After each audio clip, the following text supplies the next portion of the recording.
What's up, everybody? Rothstein here, Betting Public Sports Show.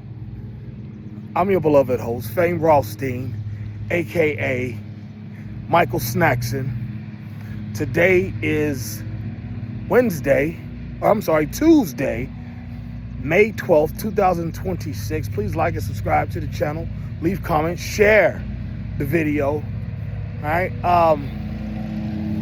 They working on the damn the lawnmower, so let me get away from that area.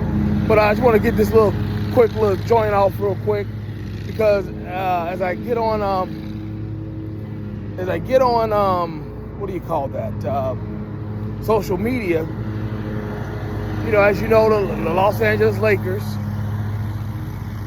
led by, perhaps, arguably, whether you agree he's the GOAT or not, he has an argument for it.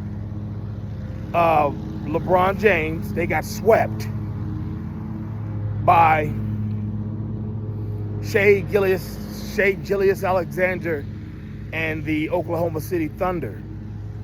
And none of the games were even really competitive after the third quarter. They got bum rushed. But remember, LeBron's 41. But at any rate, so all the stuff on social media about, that prove he ain't the GOAT, blah, blah, blah. He ain't this, he ain't that. And they highlighted how he was swept in the playoffs 4 times. 2007 by the San Antonio Spurs. 2018 by the Golden State Warriors. 2023 by the Denver Nuggets.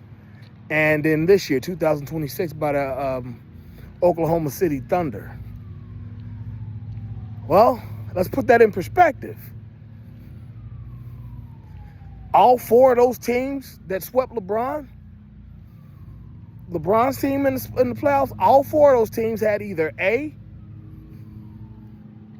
an MVP candidate or an MVP player, B, a top 5 at worst player in the league that year, that time. And 3, all of those sweeps were in the finals, except for one. This year, this was the semifinals, but the other 3 were either in the NBA finals or the conference finals. Let's take a look. 2007, the Spurs. First of all, LeBron had no business taking that bum-ass team. I can't call them bums. They're NBA players. But he had no business taking that team to the finals. The next best player was Boobie Gibson. He was the 2 scorer. The second highest scorer in the playoffs that year for Cleveland. LeBron, it was like maybe his 3rd or 4th year in the league. He got to 2007. He got drafted 2002, so 5th year. And he's got that team. DeJuan Wagner. No disrespect to nobody. They're NBA players.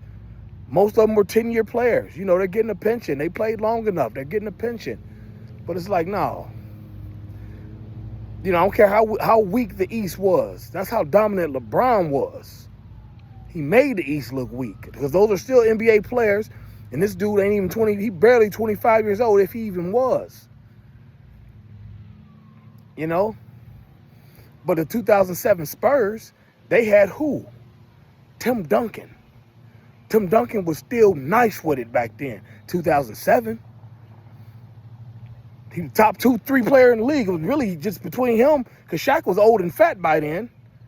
So it was really just him and really Kobe. You want to talk some T-Mac and Carmelo shit? Like, go ahead. I'll holler at them later. But those types of cats, Tim Duncan was still a force, and he was quietly, just like his game was quietly dominant. He was quietly still a top 2-3 player in the league. Wasn't even 10 years in by then for Duncan, and he never had a real long injury. So that's 2007. 2018 was the team LeBron built. 2 years before that. Remember, he come back 2016. He come back from down 3-1 against the Spurs for Cleveland when he went back.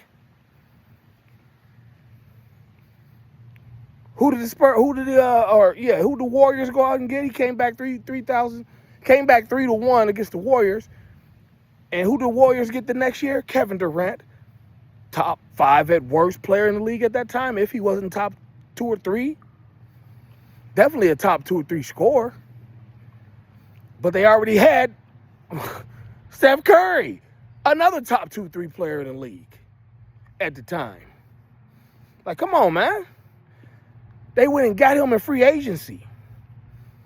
Durant. Like, LeBron put that team together for them because of the way he came back on them. And then they had Klay Thompson, who was a top 20, 25 player at that time. May even be way lower than that. Because when Klay was healthy, he was money. So yeah, so that's 2018. 2023, who's he go against? Jokic over there from Denver. If he wasn't the MVP that year, he was the MVP the next year.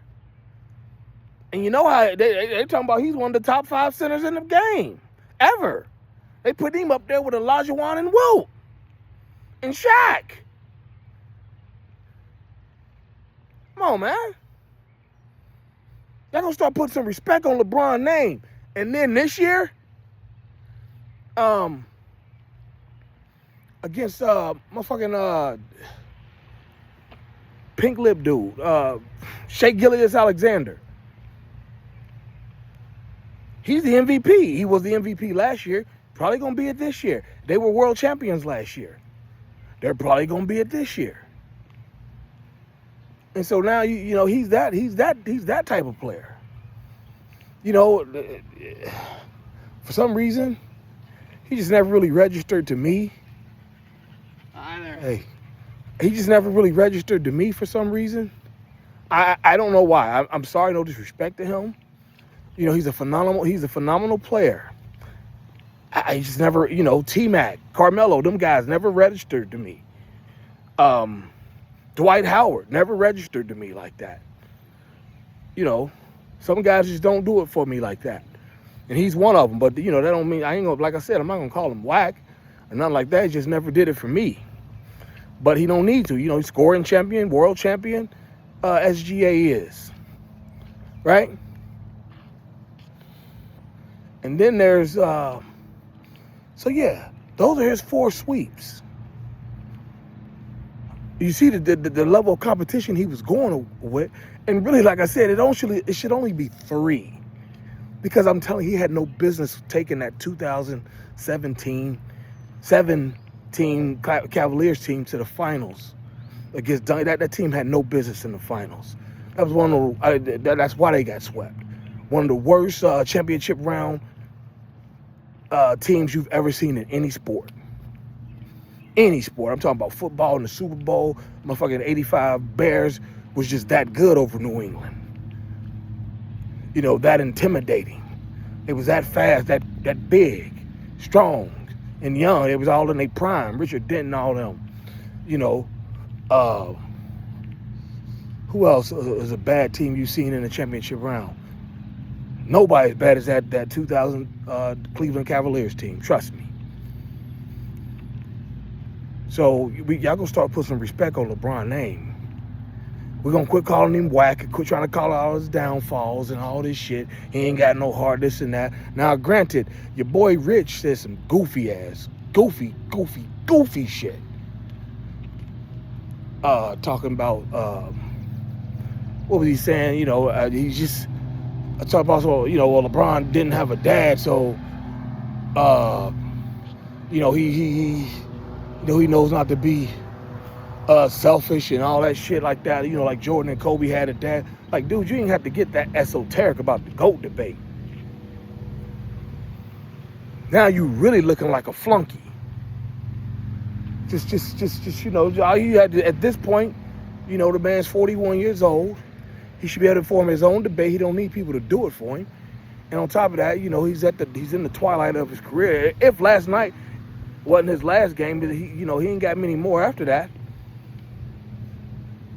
Based on age alone. Just tell my wife, if you don't fuck with him by now, you ain't gonna never fuck with him. Ain't nothing I got to say. Ain't nothing I can say. Rich, come on, man. You gotta be smarter than that. But yeah, let's start putting some respect on that kid's name. And this ain't I'm from the Republic of Cincinnati. This ain't no damn Ohio thing, none of that goofy shit. I'm just like looking at when the history of the NBA is written, LeBron's chapter is gonna be just as long as George's chapter, just as long as Kobe's chapters. It's gonna be longer than Magic and Bird's chapters.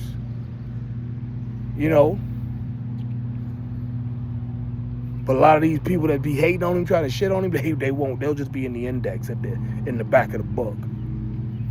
You know what I'm saying? But that's all I got. You know what I'm saying?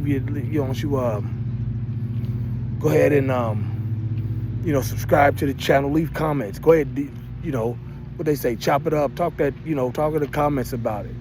Do we need to put more respect on LeBron's name, or is what it is? It's gonna be F cuz. It was F cuz from day one. That type of thing.